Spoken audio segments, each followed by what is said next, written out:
I think it's changed immensely. And, I played in college, so I can go even kind of further back, and kind of what led me to wanting to do what I do was my own personal recruiting process, and wishing that I had someone like me to help me when I was trying to go through it, because my family knew absolutely nothing about it. I'm from rural Nebraska, and I didn't start playing for a more prominent club until I was 17. I didn't start club at all until I was 16, and played for they're good now. I played for Nebraska 1 in its very, very first year of being a club. So that was my 17th year. So that was the first year that I played for a club that actually went to national qualifiers and stuff like that. And then I played for Nebraska Elite my 18th year. But yeah, we had no idea what we were doing, and I didn't really get serious about the recruiting process until my senior year. I didn't know that I was supposed to be, sending out or trying to talk to coaches, or I had no idea.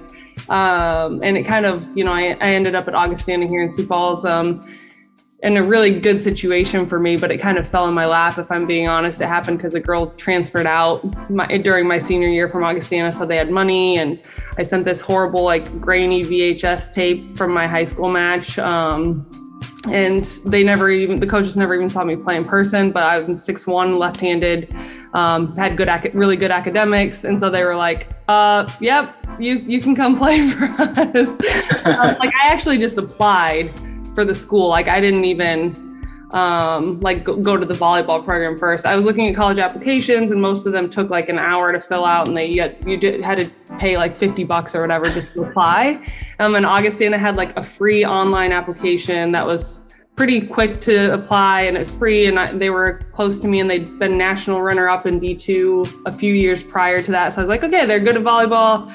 It's a free application. I'm just going to apply. Why not? And then the academics people, after I applied, they called, and I was gone. I was probably at basketball practice or something. And my mom talked to them. My mom said something well, she won't go anywhere, that she can't play volleyball. That's a must have or whatever. And so they were like, oh, well, how tall is she? And my mom was like, she's 6'1". And they were like, oh.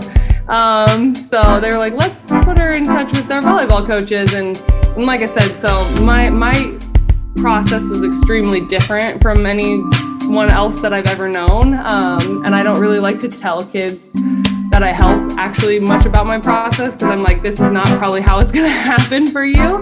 But I think kind of my whole point to that is I think, back in the day, even in 2010, probably, kind of what you were talking about, there was just a much greater opportunity that kids would fall through the cracks and you'd find a hidden gem, right? So I've coached at D1 and D2 also, and there were just kids that played for random little clubs that nobody ever saw, that are just stud athletes. I found some of them when I coached at Sam Houston State University, just these kids that nobody knows that kid. She doesn't play club, but she's 6'2" and she touches 10 whatever, and it's just this farm kid, But I think that's one of the biggest things that's changed in the last few years, is just all the technology now. People just have opportunities to be found and be seen, and it's so much less likely that a kid is gonna just appear out of nowhere that nobody knows about. So I think kids just kind of are able to market themselves a lot more easily, obviously, and that's just, I think, a huge difference. I don't know if I really like it. I think that was part of what I loved when I was a college coach, was finding those kids that nobody else really knew about.